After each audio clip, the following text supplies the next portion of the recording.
Fucking horses doing their horse shit, running around. Fucking horse shit. With tiny men riding the backs of them.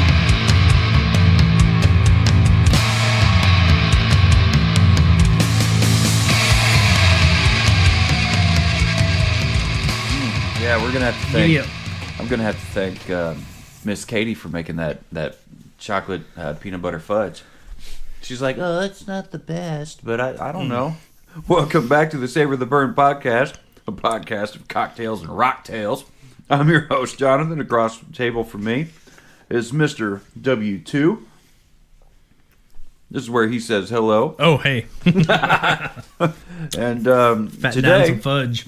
Yeah, this fudge is really good. And off the menu of snacks and That's right. treats- This week it was off menu. Off menu. It wasn't on the menu. I just saw it on the counter. I was like, is that what I think that is? He's like, it is what you think it is. But it's more. It's more. It's more. It's banana bread. Banana bread. But it's got a little something extra in there. Blackberry. Mm-hmm. Which blackberry is one of the keys that unlocks my heart. Blackberries for me is a love language. So good. So I have yet to try this out. Poor Chandler, all he wanted. Like, if you remember, he was like, I'm not trying to say something, but I'm trying to say something. Remember that? I was like, that's a good line. Yep. It's a really good line. Recently, we celebrated Cinco de Mayo, and today, like you said, day after, we're gonna celebrate a little horse racing thing. Derby Day. Derby Day.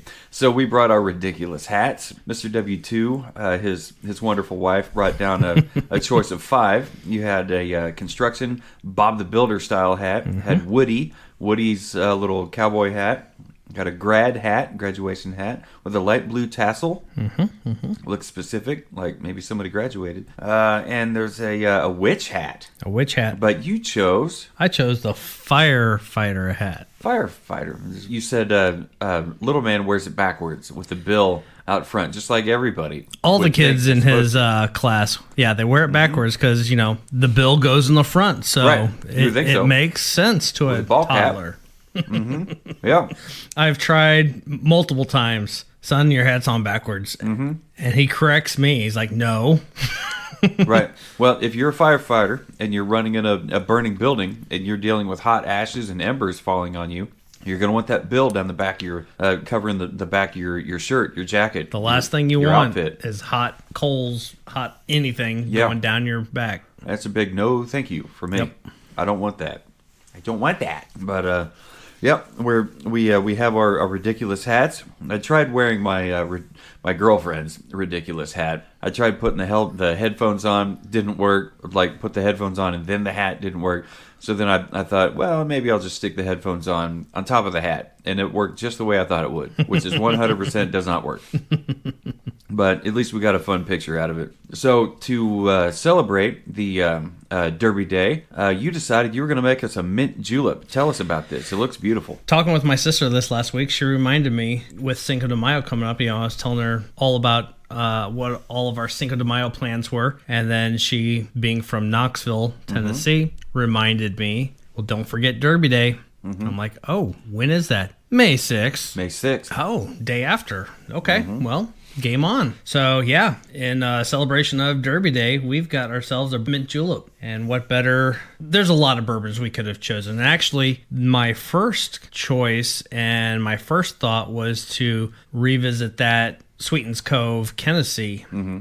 Because it's from that area. I made it as a mint julep just a couple weeks ago, and it was so fantastic. It was crazy good. But ultimately, Derby Day, mint julep, I decided Woodford Reserve, because they actually put out every year a specific Derby version of their Woodford Reserve. Huh. So, but I thought, what a great way to do this. So we are doing a Woodford Reserve mint julep. Mm-hmm. The mint leaves muddled in the bottom of it. A little bit of simple syrup. And I'll go ahead and let the cat out of the bag. I had a little bit of my Woodford Reserve Mint Julep mixer left over from a sampler pack I had. It's basically simple syrup that has been infused with spearmint leaves, the oils from there. It's designed to just mix directly with your bourbon and put it over ice. You're good to go.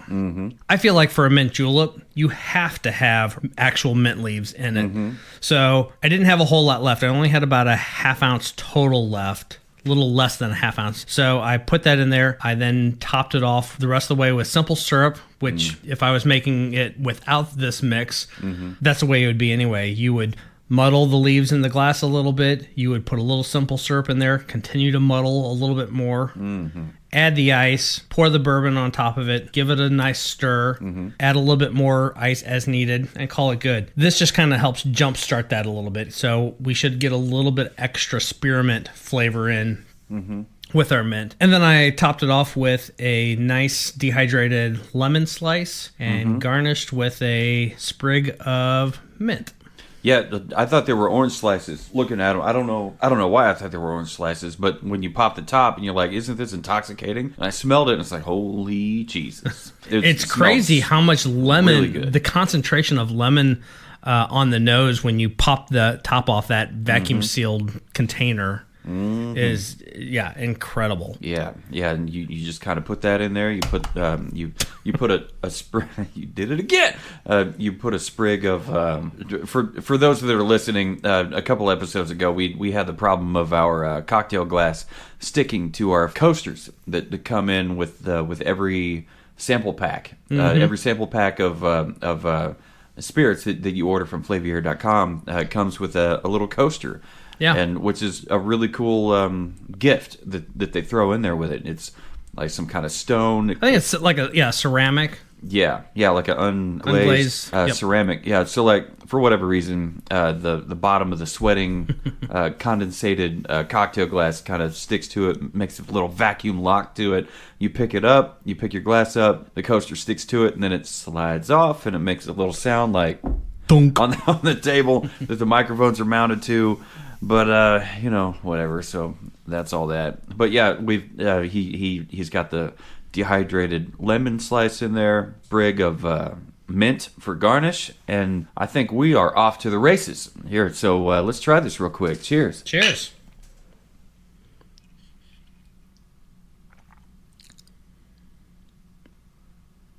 It's almost like the mint and the spearmint are both trying. They're two different flavor profiles, but.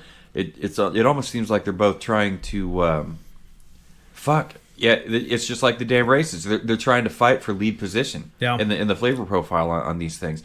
The Woodford Reserve, the proof has been cut way back, but you still taste the bourbon in there. You kind of have to because you got 2 ounces of it in there, so it's like a double shot of bourbon in this cocktail. But that happens with cocktails. It's definitely good. I'm not tasting the lemon yet, but I have my lemon soaking it up in there. One thing I love about the fruit, we found out in previous episodes off mic that even if the fruit is not dehydrated, even if it's fresh fruit and it's sliced and it's dropped in there into the cocktail, if left to sit in there for a while, eventually, it absorbs a little bit of the flavor of the cocktail into it. Yeah. So then you have this wonderful little fruity snack at the end of it. And you eat it, and it's like, son of a Limp Biscuit, that's really good. So yeah, there's a lot of competing flavors in this cocktail, much like there's a lot of competing horses in the Derby. And this, the winner is the one who has the opportunity to drink it. That's how I see it. That's my assessment of the Mint Julep featuring Woodford Reserve. I think that's on point. The winner is he that drinks. Or she, or they. Or she, they. Quite delightful. Have you ever been to the Derby? I have not. Neither have I. Kansas City used to have the Woodlands. The Woodlands. That was Greyhound racing, right? Greyhound. Did they not have horses up there too? I don't know if they did or not. I think to my knowledge, I think it was just Greyhound racing. I could probably reach out to a friend of mine, but we haven't talked in like maybe 10 years. And when we were in middle school, I went to go spend the night in his house. And he had, for pets, he had Greyhound racing dogs, retired dogs. His family adopted them, and they would have them. One time we went out to the Woodlands racetrack, I don't know what the statute of limitations are on this, but he would take $20 or whatever. He would say, all right, if you're going to bet on any of these dogs, which ones would it be? And like, if you win, you keep the money. So my friend would do it. I guess they did this regularly. Just father-son bonding. Me not having any money. I'm just happy to be here. This is really fucking weird. These dogs look really weird. It's like they look more like a deer than a dog. But they're still dogs. They're still loving. They make great pets. Yeah, it was a fun little time at the Woodlands dog racing track. It's not exactly a rock tail, I guess, on that one. So I can't. That's all right. I don't know what kind of rock tail I would have to go with a mint julep cocktail. Do you have any? I don't. We're not living up to the cocktails and rock tails part of the show description. Sometimes we don't, but I mean, we're both rockers. We're both wearing rockin' t-shirts. Gourmand of one of our favorite local metal bands. Which we get to play with those at the end of May. Yeah, what is it? Actually, it's June 1st. Yeah, June 1st. It's a Thursday. What's the name of the venue? Do you know? That's the Westport Bowery. Westport Bowery. All right. Yeah, I'm excited to play there. I've not been there, so I'm excited. New venue. Yeah. I've heard great things about it. I've heard that it's a smaller, intimate type of a venue that so many venues, if you don't have X number of people there, it looks empty. Mm-hmm. Yeah, I remember old Beaumont Club was that way. I was going to say, back in the day, I used to love playing the Beaumont Club. Loved it. 1 Degree Difference, we had our CD release in '08 there. We had 600-700 people there, but it was still, they set tables out which helped fill in the back part of it a little bit. Back by the mechanical bowl. in the crock pots full of random fucking food. I don't know what the guy was doing back there, but he had crock pots with like little sausages or whatever, sausage links, and but even with that amount of people, mashed potatoes, it still looked very empty. It's a little bit smaller venue, and so it doesn't take a whole lot of people to make it feel like it's a good full venue. So I'm excited to play it, and it's always a good time to play with good friends like Gourmand. Yeah, they're definitely cool. If you haven't seen it, go onto their Facebook. I mean, a metal band with a cello player. They got a cello player. Kick ass. Yeah, Luke, he's a pretty cool dude, and their musicianship. They've got Trent on drums. They don't always have him, but he's been in town long enough to where he's just kind of. He's always been a part of the band, but he's not always available to play. But the thing is, with his drumming and his techniques and his style, good fucking luck finding somebody that can play what he does and how he does it. So it's a good thing that he's not so busy anymore, to where he can lend his expertise to the drum kit more often. And I think the boys in Gourmand are definitely enjoying this. They're soaking it up. They're living it. Like Burn the Gates into existence. Like we're not looking for a record deal. We're not looking to go on world tour. $1 million contracts for Take over the world. How much would we love to do that? 100,000%. But whatever. The Gourmand's not looking to do that. They're just looking to make the best music that they possibly can in their vein of what they like to do, and they're there to just bring it out and bring it in front of people. Right. And I 100% respect that and want to support that. And they have cool looking shirts. That is a cool looking shirt. Yeah. It's so cool that you got one too. Oh yeah. I think we bought these shirts at the same damn time. Where the fuck were we? I don't know. We're talking about. Oh, speaking of the Beaumont Club, this is definitely not a Derby Day story. This is definitely not a Cinco de Mayo story, but it is a St. Patrick's Day story.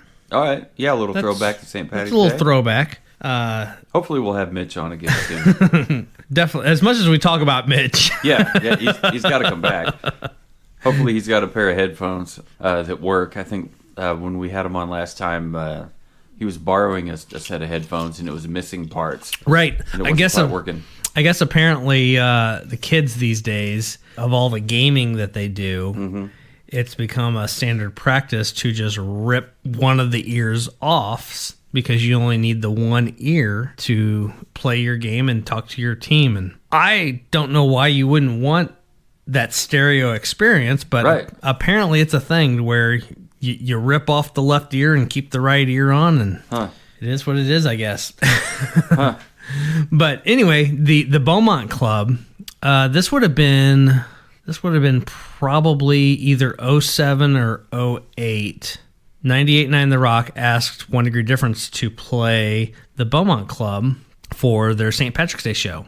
They were remoting live from the Beaumont Club for St. Patrick's Day. They had a few bands. I don't remember how many there were or who else even played, but they asked us to play, and we're like, hell yeah, we'll play St. Patrick's Day at the Beaumont Club on the big stage. And so anyway, we get there, we load in, we're doing all the stuff, and I don't remember who our contact was. I think he was, I don't know if it was an intern or whatever. It definitely wasn't any of the staff that we all know, all the regulars. It was someone that I was not familiar with, but Maya, the guitar player, and I kind of handled that whole show and so we got all of our equipment and all that loaded in. We're all set up, we're ready to go, and this intern for The Rock pulled us aside. He's like, hey, I need to talk to you guys. And so we kind of went off to the side. He's like, hey guys, and he was very, very nervous. He had this kind of awkward kind of just, we could tell that something wasn't right, and he was really just a little anxious and not comfortable in delivering whatever he was going to tell us. But he goes, we don't have the budget to pay the bands for this show. Would it be cool if The Rock just covered the band's bar tab for the day? Maya and I, without missing a beat, made eye contact and then went, yeah, that'll do. That'll be okay. Yeah. And then for the entire duration of St. Patrick's Day, we just continued to order trays upon trays of, keep in mind, he didn't say, can I buy 3 beers per band member? Right. Can I buy the band beer? He said, can I cover your bar tab for the day? Yeah. So we had 2 very, very full tables of people that, because we had our bar tab taken care of, and so every time they'd come over, we needed another dozen Miller Lights, and let's do 4 shots of whatever, and let's do, I have no idea what the bar tab ended up being that day, but no exaggeration, there had to be 100 plus beers. Who knows how many shots? Who knows how many mixed drinks? Because we were the band that played. I think we played like at 1 o'clock that afternoon. We loaded in like at 11:30, and these days I have just made the decision. I don't drink until after we've played, unless it's an all-day kind of a thing. I might have 1 or 2 beers throughout the day if it's going to be a very long day before we play. But if it's a typical show, I typically don't get my drink until I'm off stage.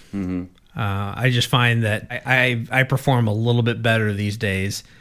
Back in the day, it was always game on, regardless of when or what time we're going on. And so from about noon, and we closed down the Beaumont that day, and no one cut us off, and we never slowed down. And anyone that we ran into that was a friend and wanted to hang out, they became part of the band, and they really should have just given us, here's $50. Here's $100. What I've heard through the grapevine, okay, and it's not even my ball field, so I'm not talking inside baseball or whatever.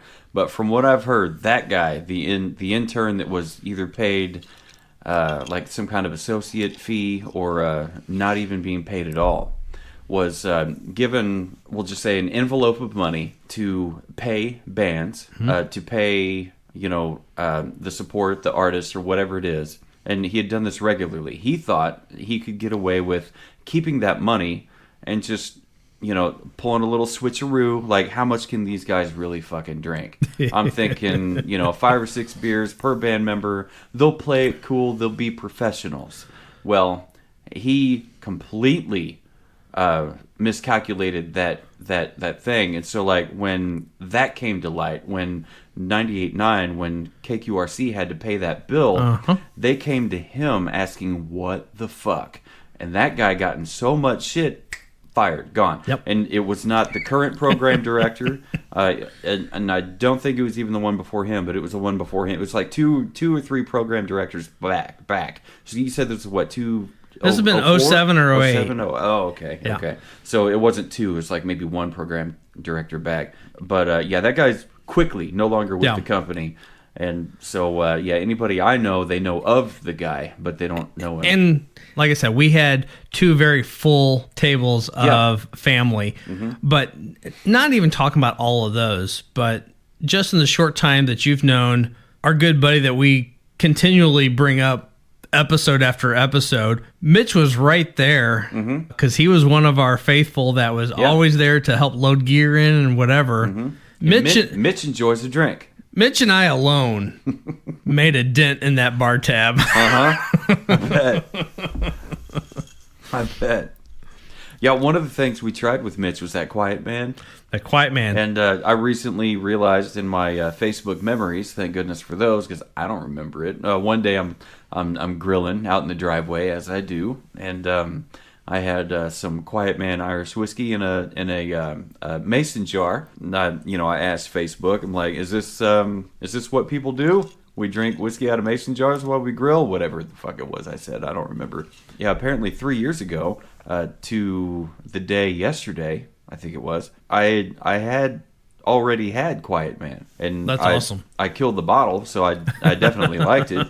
But yeah, that Quiet Man, like, I remember what we said from our review of it was there was nothing to complain about. It was a good mid-range Irish whiskey that you'd sit there, you'd pour neat, or maybe half an ice cube or whatever. Maybe you might take your pipette and put a couple drops of water in there. Ever since talking about the pipette, I realized that half an ice cube is too much water.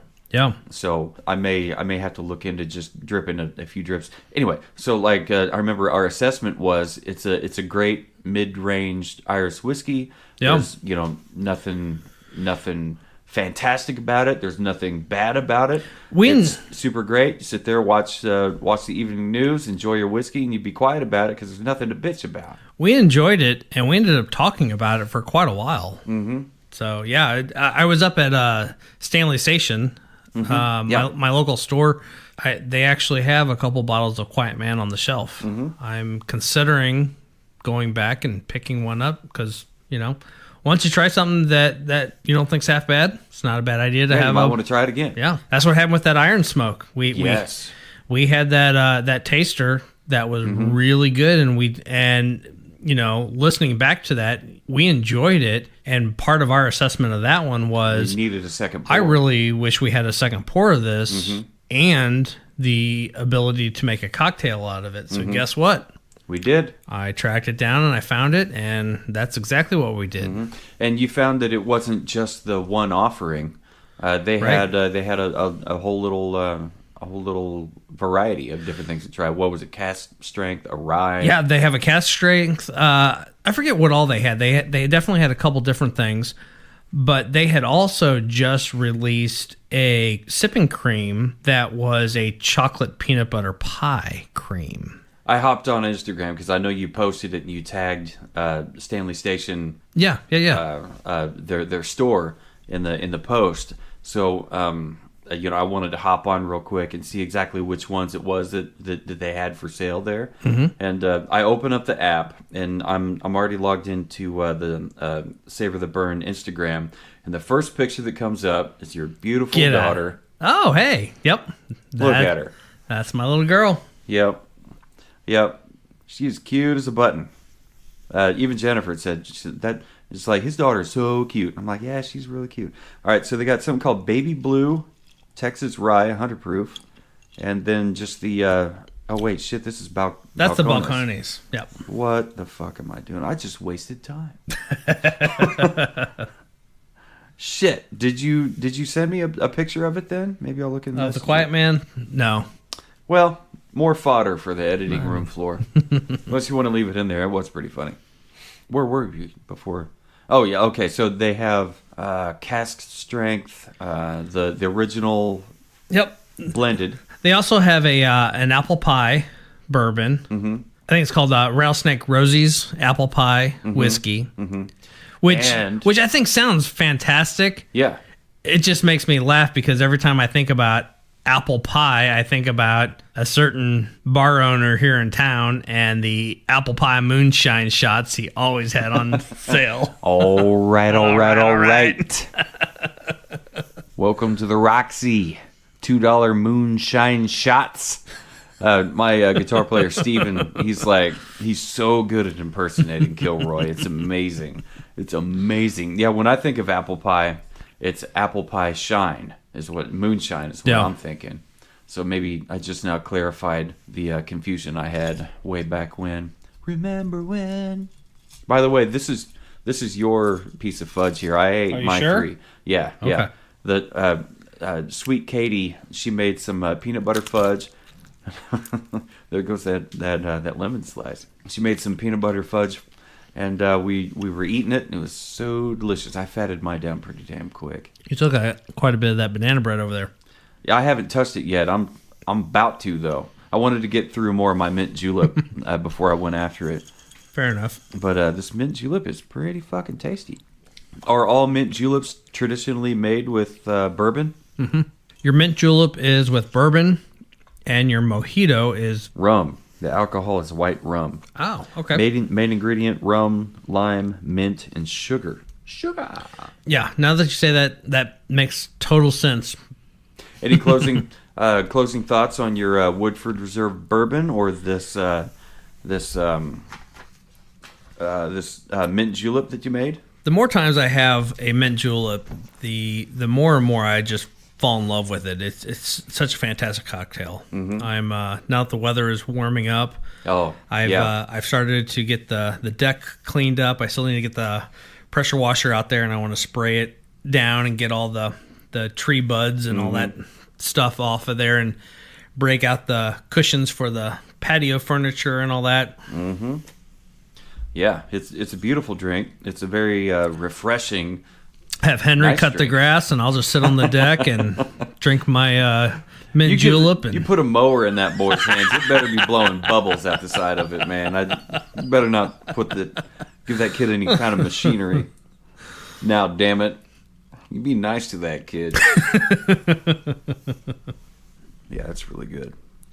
My only critique on the make of this cocktail is mint is a overbearing herb. Yep. It does not take a whole lot. Mm-mm. A little goes a long way. And I did put quite a few leaves in each of our glasses. So right off the bat, you talked about the spearmint and the mint kind of competing. I feel like part of that might be there's just too much mint in this. I think maybe a couple fewer leaves in the initial muddling might have made it a little bit better, but I'm not complaining. It still was a fantastic drink. Yeah, I was just making an observation. I wasn't complaining because I liked it. When we made the bringing Mitch up again, we made the oh damn it, what was the cocktail that had the mint? Oh, the Bow Street Smash. Yeah, the Bow Street Smash. It had I thought it had quite a bit of mint in there when you were muddling the shit out of it, and I was like, this is going to be pretty fucking minty. You know? The lemon it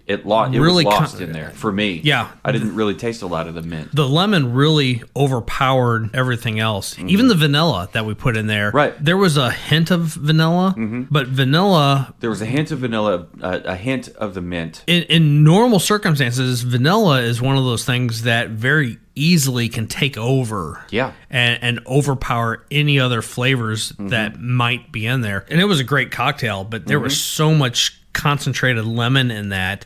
The mint was lost and the vanilla was almost lost. Yeah, so this one here, mint julep, I would expect it to be mint forward. and Yeah. it was, And it's supposed to be. And I can taste the difference between. You said you're not 100% sure you can taste the difference between mint and spearmint. But if you had them side by side, you 100% would. Yeah. So if you get a chance, get you some like spearmint gum or something. Oh, yeah. And then grab you one of these mint leaves and chew on it, and you'll be like, oh yeah, definitely. Because it's like, you remember the little round red and white mints or the green and white mints? Like one of them was the red and white was peppermint, of course, and the green and white was spearmint. So whatever. Anyway, so. They definitely taste different, and so when you put both of them in here, I thought, well, this is going to be pretty fucking interesting, and it definitely was. I don't have any complaints about this. It was the Woodford Reserve bourbon was the heat was cut down, but the flavor was still there. You could still taste it, and it was good. The simple syrup helped elevate the flavor profiles of both the spearmint and the peppermint, which of course the spearmint was in the Mint Julep cocktail mixer bottle from Woodford Reserve. You said you got that in a sample pack. Woodford Reserve is it's a fantastic straight bourbon whiskey, and it's a $30 bottle. We haven't talked about it hardly at all this episode, but back to our conversation of price point. We've talked about time and time again, that $30 to $60 window. That's a sweet spot of where the sweet spot is. The regular Woodford Reserve straight bourbon whiskey is a $30 bottle. I think the double oaked, which is the one that I actually really like, I love their double oaked. I think it's like a $42 bottle, so it still is not that expensive of a bourbon, but I think it competes all day long with bourbons that are twice, 3 times its price. And then when they make complementary products like these mixer syrups, that the idea behind these mixer syrups, we've talked about it before, and having taken the time and mixing it up from scratch is hands down the way to go. But sometimes you had a long day at work. Having this to where you can just pour this in there, do it a quick stir, and you're good to go. That's what these are for. And again, back to quality ingredients. They use quality ingredients. If I made this all from scratch, it would have been the muddled mint leaves in the glass, adding just a regular simple syrup to it, muddling it a little bit more, adding the ice, adding the bourbon on top of it. Their syrup is simple syrup with the spearmint oils infused in there with it. So the idea is you don't even need to muddle your mint leaves because it's meant to you just don't make... even need mint leaves. No, you really don't. Whether it's peppermint or spearmint. Yeah, you really don't. It's a good product, and it works well. And we haven't even touched on our favorite Woodford Reserve product, and is those damn barrel-aged cherries. Stupid good. You cannot go wrong with that. And so I am a huge fan of Woodford Reserve just because collectively they make a good, well-rounded product. From the bourbon all the way through all their other ingredients that all played well together. Now, just to counterpoint / devil's advocate, what you're talking about here with the infused simple syrup, that's exactly what it is. Yeah. It's an ingredient that we commonly use, a simple syrup. Sure. It's just flavor infused. It's right. not Yeah. what we kind of poo-pooed on, well, which is a drink mix. Yeah. Like we talked about in previous episodes with Chandler. It's not like a cocktail kit or whatever in a jar of like old-fashioned. You put like 2 ounces of the old-fashioned drink mix in a cocktail glass, and you put 1.5 ounces of bourbon of choice. You stir it up, add ice. There's your thing. It's not that at all. So it's a different animal. It's not apples to apples on this comparison. There's other ones out there that already have the alcohol in there. So, I mean, you literally pour it over ice and that's it. Yeah, that's the margarita mix type stuff that I was talking about. Margarita mix, but there's also a couple old-fashioned mixes out there that bourbon and everything. It's you literally pour it over your ice cube and you're good to go.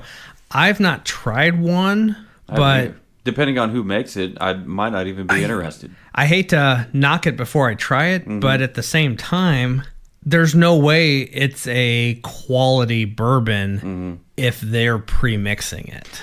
Yeah, so you had mentioned earlier the Bacardi rum has a like a cocktail in a can. The mojito. The mojito. Yep. Of course, that's what we're fucking talking about. God, sometimes I'm just dumb as shit. So going over to whiskeys and bourbons, Crown Royal, famously, they have a Crown and Cola, and already mixed up in a can, a peach tea, I think it is. Yes. And a lemon flavored lemonade. Yeah, lemonade. I haven't tried the lemonade. The peach tea is good. It's not really good, but it's good. Especially, I think it would be better over ice. I just had it cold in a can and drank it. The Crown and Cola I thought was trash, but I agree with that. Just a quick assessment. Absolute trash. Of those three, I haven't tried the lemonade. I definitely would, just to see if I like it. I'm thinking maybe it'd be like a whiskey sour, maybe, or at least a start to it. When I was a kid, yes, as a kid, I loved Crown Royal, mostly because of the bottle, and it was whiskey, and I was the only kid I knew that had readable access to whiskey. And it came in the cool bags, and yeah, it had the bag, and people would take the bag. Everyone and make loved out of it. If you had a Crown Royal bag, you were the shit. You're the coolest kid on the fucking playground. Yep. And I didn't always have that, so I was glad to be the cool kid every once in a while. But then, then the fucking teachers take it away. And, right. I'm like, you're not supposed to have this. I'm like, fuck you. You don't know. Detention. Whatever. After school. Teacher wants to see me after school. I don't feel tardy. What do you think the teacher's going to look like this year? Oh! Wow! A little Van Halen for you. But you have any closing thoughts on the on this Mint Julep on the Woodford Reserve? I like it. Yeah, I think. Thanks to my sister for reminding me that we needed a reason to do a Derby Day episode. The Kentucky Derby is not on my radar as far as things to even think about. But I'm definitely looking forward to future episodes.